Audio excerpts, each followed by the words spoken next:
মালদাহের মোথাবাড়িতে সনাতনীদের ওপর আক্রমণের প্রতিবাদে সামনগরে হিন্দু সুরক্ষা সমিতির প্রতিবাদ মিছিল।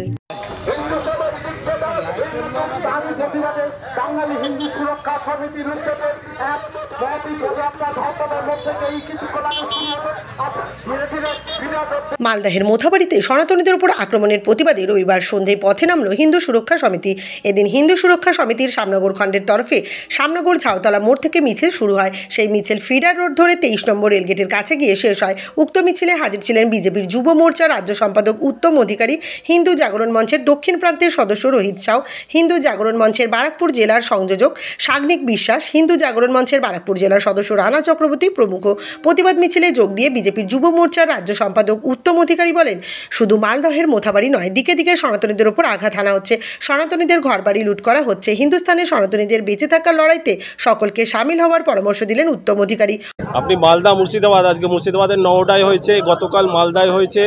মালদায় মহিলাদের উপর অত্যাচার, হিন্দুদের ঘর বাড়ি লুট, হাজার হাজার হিন্দু বাড়ি ছাড়া। আজকে পশ্চিমবঙ্গের বহু হিন্দুত্ববাদী সংগঠন সেখানে রাস্তায় নামতে গেছে, তবু দেখা গেছে যে হিন্দুদের ওপর ক্রমাগত অত্যাচার চলছে। তো সাংবিধানিক অধিকার, বেঁচে থাকার অধিকার যদি না থাকে হিন্দুদের, কোথায়? তা আবার বাংলাদেশে নয়, পাকিস্তানে নয়, ভারতবর্ষের মতো দেশে। তো প্রতিটা মানুষের মানে পথে নামা উচিত। আমি বলবো প্রশাসনেরও পথে নামা উচিত, পত্রকারদেরও পথে নামা উচিত, কারণ এটা অস্তিত্বের লড়াই, বেঁচে থাকার লড়াই। এটা কোনো রাজনৈতিক সমীকরণের লড়াই না, এটা হচ্ছে হিন্দুদের বেঁচে থাকার লড়াই। কোথায়? আবার হিন্দুস্তানে। বাংলাদেশকে রূপান্তরের চেষ্টা চলছে নাকি? কি বলছেন? বাংলাদেশকে রূপান্তরের চেষ্টা চলছে। প্রশাসন এবং মমতা ব্যানার্জির অ্যাডমিনিস্ট্রেশন তো সেটাই চাইছে। হিন্দুদের ওখানে লুটপাট হচ্ছে, কোনো রকম এফআইআর হয়েছে হিন্দুদের নামে, আর লুটপাট হচ্ছে হিন্দুদের ঘরবাড়ি। তাহলে আপনি কি বলবেন, এটা বাংলাদেশ, পাকিস্তান না ভারতবর্ষ? তাই আমাদের অতি শীঘ্রই এই হিন্দু বিরোধী সরকার, হিন্দু বিরোধী যে প্রশাসন চলছে, তাদেরকে দূর করতে হবে পশ্চিমবঙ্গ থেকে। অপরদিকে হিন্দু জাগরণ মঞ্চের দক্ষিণ প্রান্তের সদস্য রোহিত সাউ বলেন, বাংলাদেশের মতনই এপার বাংলার সনাতনীরা ক্রমশই আক্রান্ত হচ্ছেন। শুধু মিটিং মিছিল করলে হবে না, এবার সনাতনীদের পাল্টা দাওয়াই দিতে হবে। দেখছি কি বাংলাদেশে 1 বছর থেকে ঘটনাটা ঘটে আসছে, সে তার পরিণতি আমরা পশ্চিমবঙ্গেও দেখতে পাচ্ছি।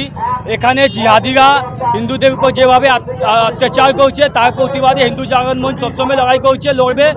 আর এবার শুধু লড়াই শুধু মুখে হবে না, এবার এই পাল্টাও জবাব দেবো আমরা। এবার যেটা আমরা বলতাম কি ধর্মের জন্য মরবো, কিন্তু ধর্মের জন্য মরবো না, ধর্মের জন্য এবার মারবো আমরা।